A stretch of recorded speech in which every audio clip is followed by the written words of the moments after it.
I asked my husband one question on that train, and his answer was what led me to file for divorce. We were driving home from dinner with my family. We were on the subway, and he sat next to me, swiping his phone screen, his jaw clenched, still angry that I had dragged him to this dinner. I tried to break the ice, showing him a funny video, telling him about a work drama. He didn't even look up. Okay, I thought, giving up. He'd been absent like this for months. This was nothing new. At the next stop, a group of 5 loud, drunk men got on and stood near us, laughing loudly and staggering around in a way that disturbed the entire carriage. One of them spotted me immediately. "Hey, look at that hottie," he said loud enough for half the train to hear. I looked down. The guy moved closer. "You look too pretty to be wearing that funeral face. Smile a little." I didn't answer. He laughed and leaned down until he was almost touching my face. "Hey, what am I talking about? He smelled like cheap whiskey. Please leave me alone," I whispered. His friends were laughing their heads off. One whistled. The first one touched my hair and moved his hips toward me. I flinched, trembling. "Don't touch me." He smiled and did it again. This time he tugged on my shirt. "Relax. I just want to be nice. Let's be friends," he whispered in my ear. I looked at my husband, begging for help. Our eyes met for half a second. Then he turned his body and continued scrolling on his phone while I, his wife, was being harassed a foot away from him. The drunk noticed and patted Javier on the shoulder. "Oh, hubby's ignoring you. Well, then you're available." He grabbed my wrist tightly, lifted me off my seat, and pressed himself against me from behind with his other arm. "Come on, let's dance." "Let go of me," I said louder. Watching people start to stare, her colleagues cheered them on, laughing their heads off, as if it were the best show of the year. Suddenly, an elderly lady sitting opposite stood up. She was about 70, with white hair tied back in an impeccable bun and a burgundy coat that was worth more than my entire wardrobe. She looked at me for a second as if to say, "Now you'll see," and then faced them. "Let go of the girl right now," she ordered in a voice that left no room for jokes. The guy holding me laughed. "And who are you, Grandma?" "Her escort." Her friends applauded the joke, but she didn't blink. She took out her cell phone, dialed 3 numbers, and without taking her eyes off them, said, "Transport police, car 7. 5 men are harassing a passenger. One of them has the girl by force right now." The silence fell like a stone. The guy let go of me so quickly that I almost lost my balance. The laughter stopped abruptly. "Ma'am, I was joking," the quietest one mumbled. "Carriage number 77741B. She continued on the phone, ignoring them. "We arrive at the central station in 4 minutes. I'll wait for you on the platform. Let's go. This old lady is crazy," the one who had touched me mumbled, pushing his friends towards the door of the next carriage. They left just like that.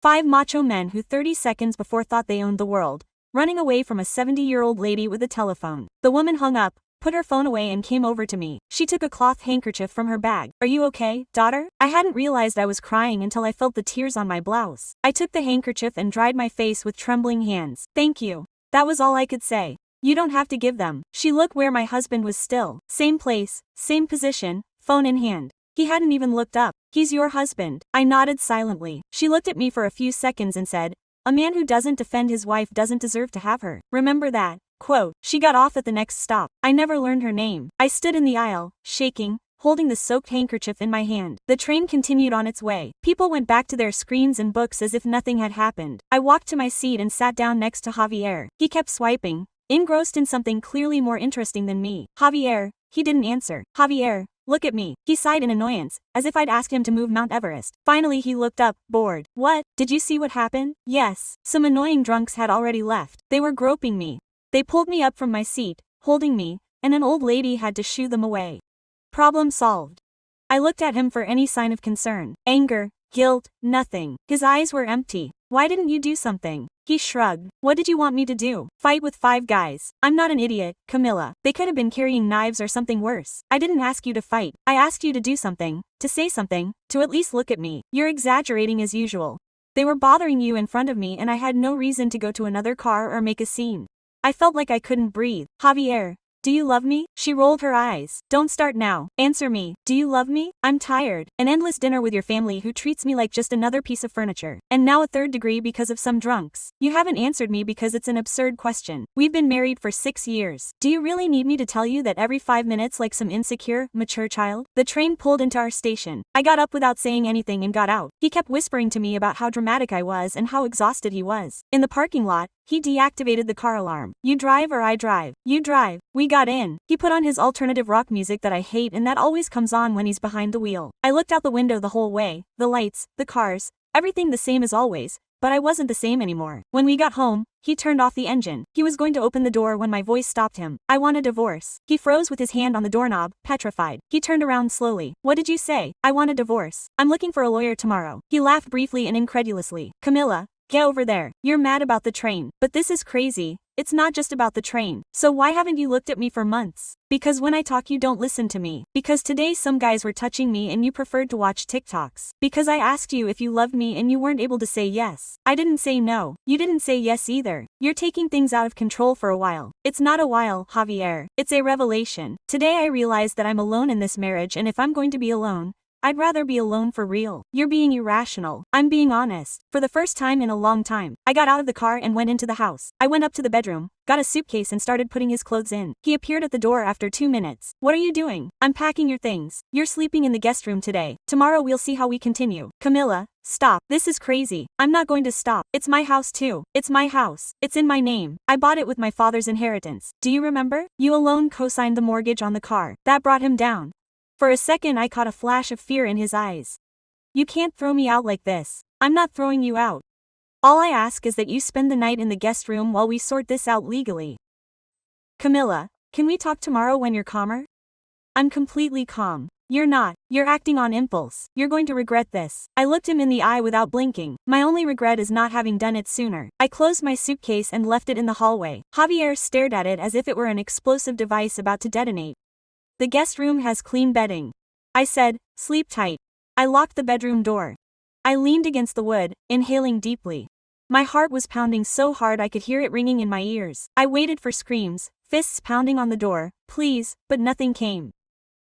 Just the echo of his footsteps retreating down the hallway and then the dull click of the guest room door closing.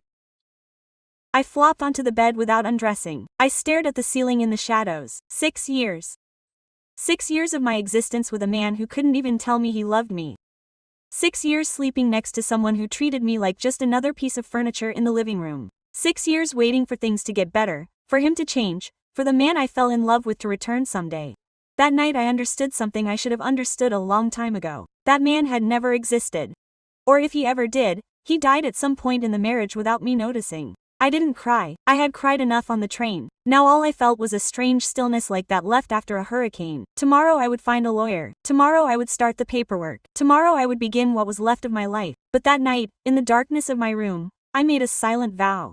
I would never again allow anyone to make me feel transparent. I would never again accept leftover affection as if it were a feast. I would never again stay in a place where I was not valued, simply out of fear of loneliness. The woman on the train was right. A man who does not protect his wife does not deserve to keep her. And Javier, with his silence and coldness, had just lost me forever. The next morning, Javier left early without saying goodbye. I heard the garage door go up and down, and then the engine of his car driving away. I searched the internet for lawyers who specialized in divorce and wrote down 3 names. The first one did not answer. The second offered an appointment in 15 days. The third could see me that same afternoon. Bufete Mendoza y Asociados, experts in family law. I arrived punctually at 4 a.m. The office was on the 12th floor of a building downtown. Minimalist reception, black leather armchairs, untouched magazines on a tempered glass table. Mrs. Camilla Herrera, the secretary announced after a 10-minute wait. Mr. Mendoza will see you now. Come in.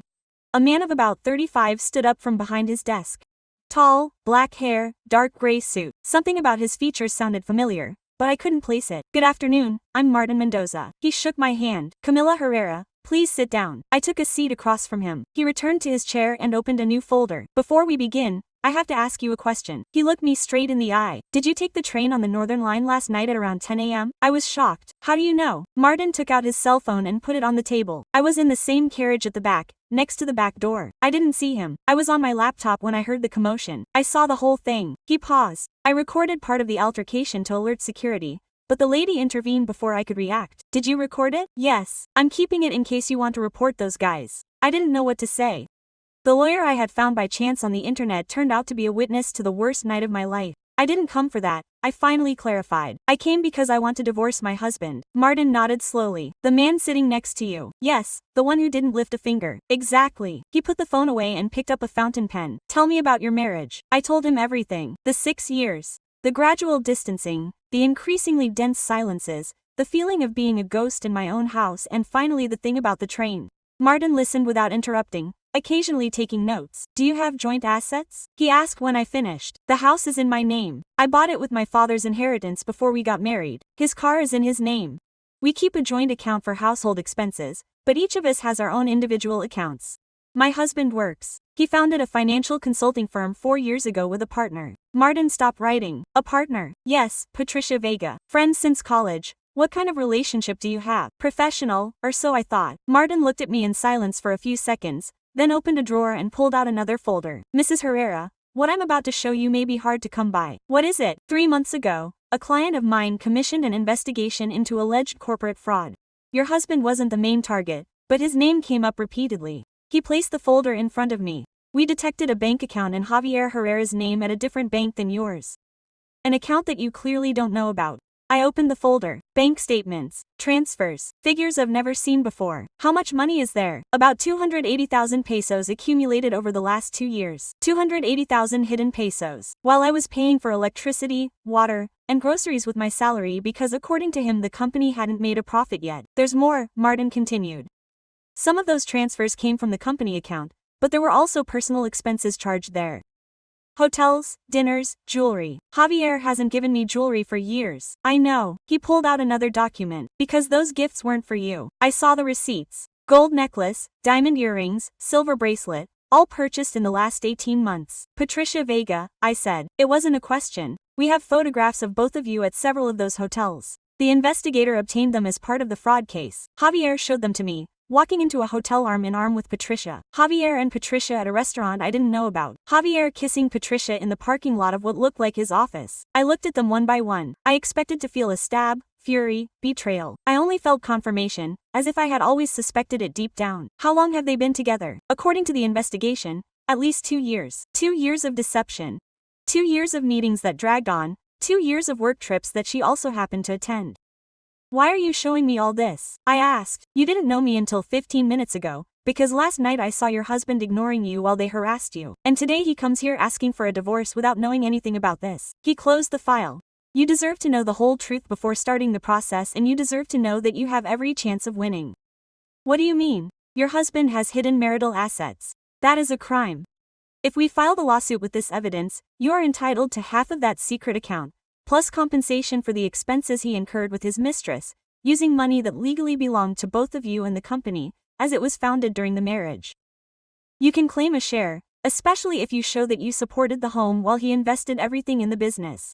And I did that for 4 years, paying the mortgage, utilities and food because according to him every penny had to go to the company so that it could grow. How long will the divorce take if he cooperates? About 6 months. If he resists, a year or more. He will resist. But with this evidence he barely has any defense. I looked at the photos one last time. Patricia was pretty, younger than me, and she was smiling in every image. She knows perfectly well that he is married. She was a witness at our wedding, I murmured. She was my best friend. Martin remained silent. He just looked at me with something akin to empathy. When do you want to start? He finally asked. I want to start today. 3 days later, Martin called me again. We have a problem, he said as soon as I sat down. Or rather, you have an advantage that I didn't know about. What did you find out?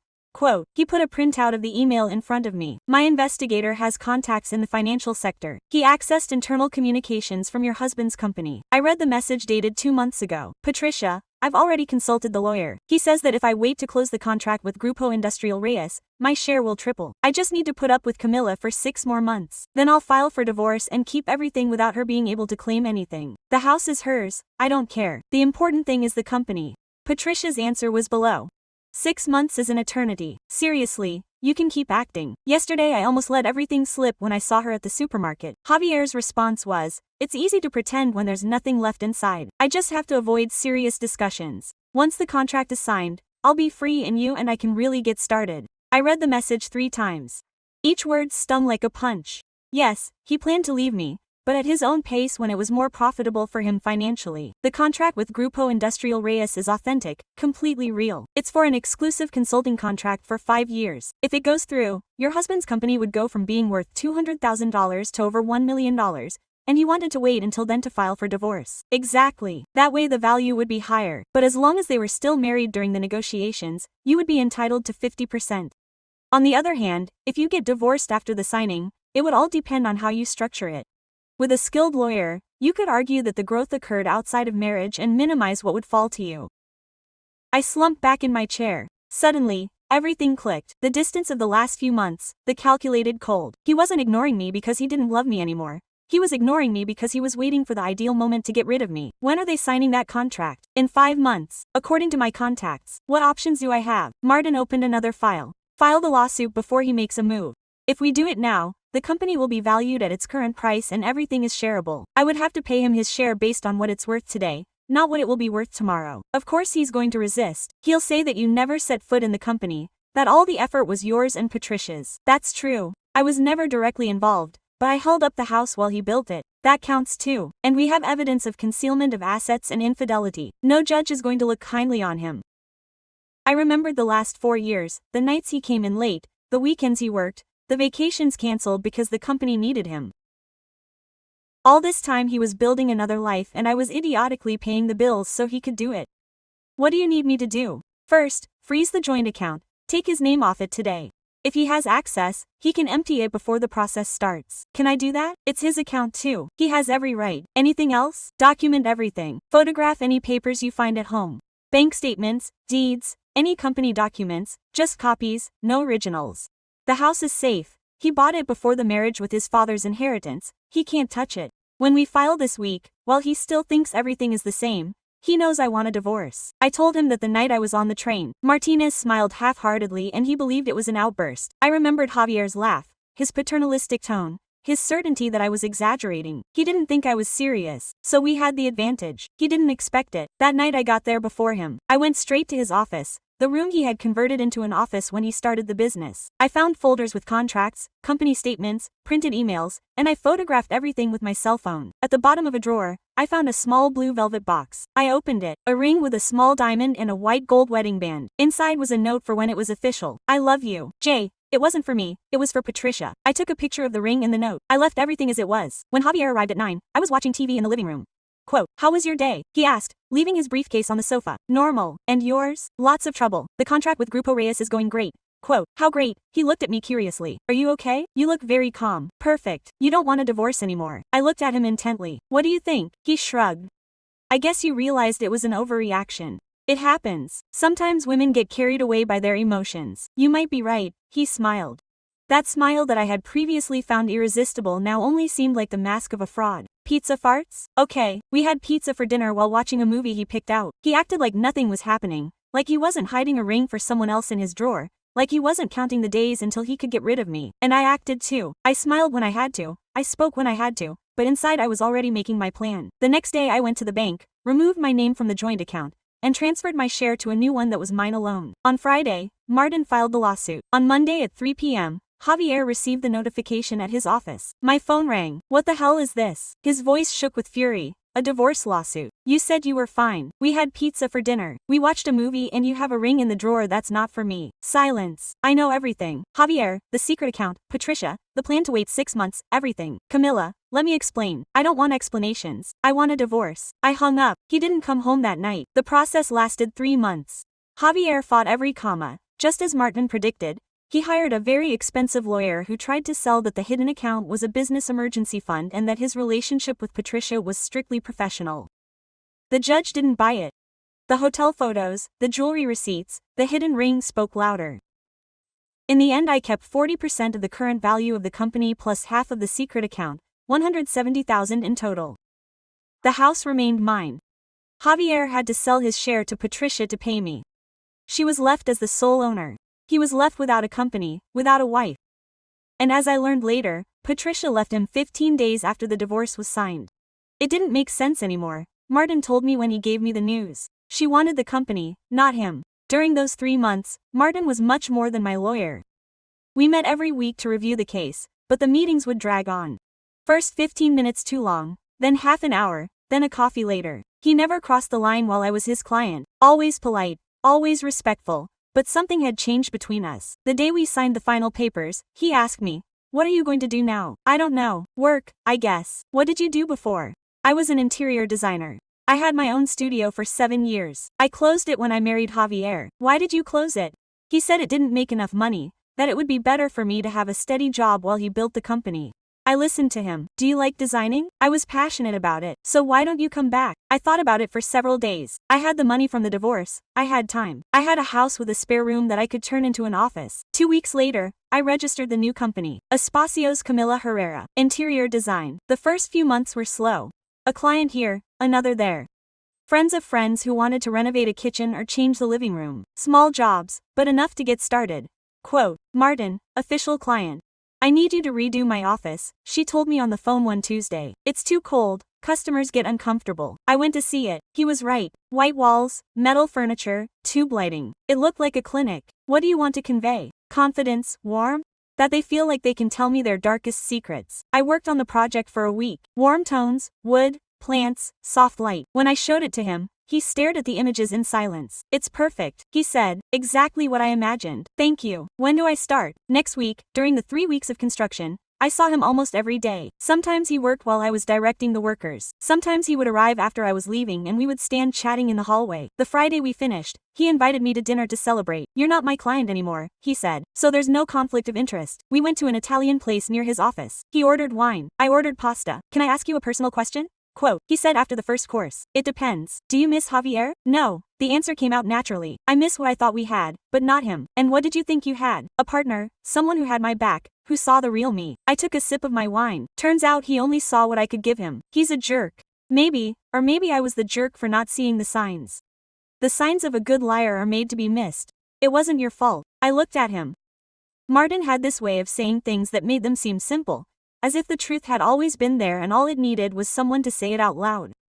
What about you? I asked. Have you ever had your heart broken? Once. 5 years ago. My college sweetheart left me for my best friend. I'm sorry. Don't be sorry. She did me a favor. If she hadn't left me, I never would have opened the law firm. I turned all that anger into building something of my own from scratch with my own 2 hands. Are you still mad at her? No, I don't feel it anymore. Nothing for her. She's just someone I crossed paths with once. I think that's how I feel about Javier, as if he belongs to another distant existence. Dinner ended around 11. He walked me to my car. Quote, thank you for the evening, I said. Thank you for the work at the office, for dinner, for sharing the time. There was a brief silence. He was very close. I could see the small wrinkles that formed next to his eyes every time he smiled. Quote, can I invite you again? He asked the following week. Yes, that was our first real date. The second was to the movies. The third, a picnic in the park. The fourth, he prepared the food at his apartment. There was no rush or demands, just 2 people getting to know each other little by little, calmly, delicately. 3 months after that first dinner, he gave me our first kiss. We were in my living room. We had just finished watching a movie. It was a shy kiss, almost a consultation. Okay, she whispered. Yes, I don't ever want you to think that I took advantage of meeting you when you were fragile. I don't think so. And if you need more time, Martin, shut up and kiss me again. Nothing else happened that night, just kisses on the couch like 2 teenagers, but that was enough. For the first time in years I felt like someone was really looking at me, not as a project to fix, not as a pending debt, not as a hindrance to their plans, just as me. 8 months after the divorce, my company had grown much bigger than I ever imagined. I was working on 3 major projects at the same time and had already hired an assistant. A local magazine did a feature on my work and suddenly clients were coming without me having to look for them. Martin and I had been together for 5 months. Nothing labeled yet, but solid. He accompanied me to design events. I went to his business dinners. We understood each other. One Tuesday afternoon I was meeting with a new client when my assistant knocked softly on the door. There's a man outside who says he absolutely has to see you, she murmured. He says it's urgent. Who is it? His name is Javier. I felt my stomach drop. I hadn't seen him since the day we signed the divorce papers. Tell him I'm busy. I already told him. He says he can wait. 20 minutes later, I finished the meeting. When I came out, there he was, sitting in the waiting room. He looked different, thinner, dark circles under his eyes, his clothes hanging off him as if he had suddenly lost weight. What are you doing here? I needed to talk to you. We have nothing to talk about. 5 minutes, please. My assistant watched us from the corner of her eye. I didn't want to make a scene. 5 minutes. We went into my office. I closed the door. He stood there staring at the walls. Your company is doing great, he said. I read the article in the magazine. Did you come to congratulate me? I didn't come because I need help. Help. Patricia left me 3 months ago. She took everything. Clients, contacts, the office. He kicked me out of the business I created. You sold him your share to pay me severance, but we were still working together, or so I thought. One day I arrived and he had changed his name. He said he didn't need me anymore. I didn't feel sorry, just a strange serenity. And what do you expect me to do? I have an idea for a new project. Independent consulting. but I need some seed money. I thought maybe you could lend me some. No, it's better to invest. I'd pay you back with interest as soon as I got started. I stared at him. He was the same man who hid $280,000 in a shadow account. The same one who planned to leave me as soon as it suited him. The same one who didn't move a muscle when I was groped on the subway. No, Javier, please, Camilla, I'm desperate. That's not my problem anymore. I know I hurt you. I know I did everything wrong. But we were a couple for 6 years. 6 years that stopped counting the day I found out about your lover and your plan to leave. It was a mistake. Patricia manipulated me. Patricia didn't make you open a secret account. Patricia didn't make you buy her a ring. Patricia didn't make you ignore me while they groped me. He looked down that night on the subway. I don't know what came over me. I do know. You didn't care about me. You never cared about me. It's not true. It's the only truth left. He was silent for a moment and then changed tactics. I heard you're with someone. The lawyer. That's none of your business. Are you serious? Go away, Javier. I'm only asking because I care about you. That guy met you when you were broke. Don't you think he took advantage of you? Martin treated me with respect from the very first minute. Something you never did. I respected you for years. Respect is hiding money.